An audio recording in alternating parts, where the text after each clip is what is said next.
Bom dia, boa tarde, boa noite, pessoal do Triunfo. Vamos aqui para mais uma aula do nosso curso de funções de uma variável. E na aula de hoje nós vamos finalmente ver a nossa integral de Riemann. Alguns chamam também de somatória de Riemann, tudo bem? Então, basicamente, o que Riemann ele vem dizer para a gente? Nós temos aqui uma função, no caso, tudo bem? E nós queremos descobrir qual que é a área dessa figura, por exemplo, essa figura destacada aqui que eu coloquei, tudo bem? Imagine aqui que nós temos aqui um ponto A e aqui um ponto B. E eu quero saber a minha área formada aqui embaixo dessa figura, delimitada pelos meus dois pontos A e B. É aqui que a gente começa a ver também a parte de integral definida, tudo bem? Que é o quê? Eu não estou integrando a curva e a função da função inteira. Eu estou querendo só uma parte dessa função. No caso aqui, eu coloquei essa área destacada, supondo que a gente quer descobrir aqui a área dessa função destacada. Bom, o que Riemann pensou? A gente não sabe calcular uma área de uma figura com uma curva irregular como essa.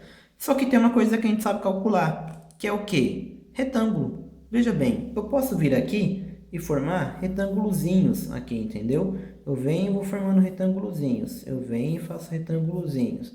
Venho e faço retângulozinhos. Venho e faço retângulozinhos. E vou fazendo retângulozinhos. Reparem no seguinte, o que Riemann pensou? Se eu faço retângulozinhos e eu sei calcular a área de retângulozinhos, a minha soma de todos esses retângulozinhos que eu desenhar aqui vai ser aproximadamente a área dessa minha figura. Por que aproximadamente? Vejam vocês aqui, por exemplo, que conforme eu fui desenhando o meu retângulozinho, uma parte aqui do meu retângulozinho aqui ficou para fora da curva. Em compensação, uma parte aqui ficou para dentro. E uma meio que compensa a outra mais ou menos, tudo bem? Então, basicamente, o que ele pensou? Eu posso usar retângulozinhos para descobrir mais ou menos a minha área aqui dessa minha curva. Supondo aqui que esses retângulozinhos têm aqui a mesma base, né? Então, imagina aqui que eu tenho ponto x1, aqui eu tenho ponto x2, x3, x4, x5, e vou indo até a x na n, quantos retângulozinhos couber aqui dentro, tudo bem? Então, o que ele pensou aqui? Vamos ver aqui do lado. Se eu tenho um retângulozinho aqui para calcular, como é que eu vou calcular a área desse retângulozinho? Bom, a gente sabe que é base vezes altura, tudo bem? E quem que vai ser aqui na base no meu caso? Aqui eu tenho um x1 e aqui eu tenho um x2, por exemplo. Ok? Quem que é a minha base, então? A minha base é o meu delta x, correto? Ou seja, é a minha variação de x1 até x2, ok? E depois de x2 até x3, de x3 até x4, e por aí vai. Agora, e a altura? Qual que vai ser a minha altura? Reparem que aqui é onde vai estar passando a minha função, correto? A altura aqui é mais ou menos a nossa f de x, correto? Então, basicamente, o que eu tenho que fazer? Multiplicar meu ΔX pelo meu f de x correspondente ao x que eu achar aqui no meu delta, entendeu? É basicamente isso. Pensando nisso, o que ele disse mais ou menos? Ele disse que a área, no caso, vai ser aproximadamente, tudo bem? A minha somatória, tudo bem? Com o início em A e fim em B, aqui no caso, porque eu estou delimitando o meu ponto A e B, correto? Da minha função de xi vezes o meu delta xi, tudo bem? E por quê? Porque vai mudando conforme vai andando aqui para frente, correto?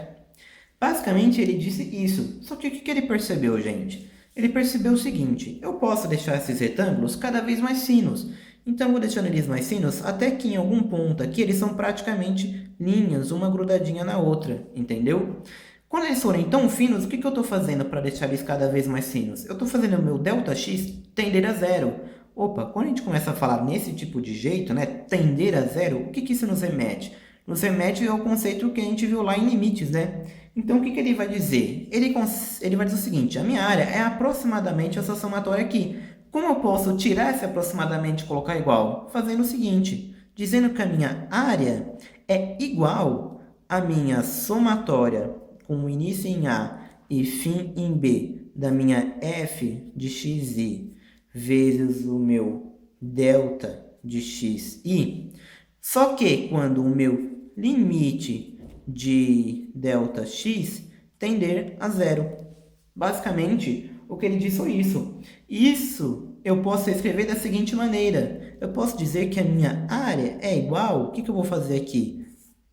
Integrar do meu ponto A até o meu ponto B, tudo bem? Do meu limite inferior até o meu limite superior de integração.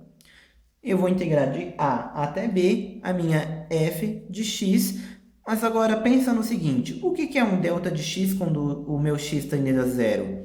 É o meu dx. Opa, é daí que sai a minha integral de f de x dx. Nasce aí com o conceito de Riemann, tudo bem? Que foi o cara que pensou nesse tipo de situação. Bom, na aula de hoje foi só para explicar esse conceito de soma de Riemann, tudo bem? Aqui a gente vai começar então a abrir agora a parte de integral definida, que é quando nós temos os limites de integração. A gente vai ver isso um pouquinho melhor nas próximas aulas. Então, para dúvidas, sugestões, críticas e observações, acessem o link do formulário na descrição do vídeo e até a próxima.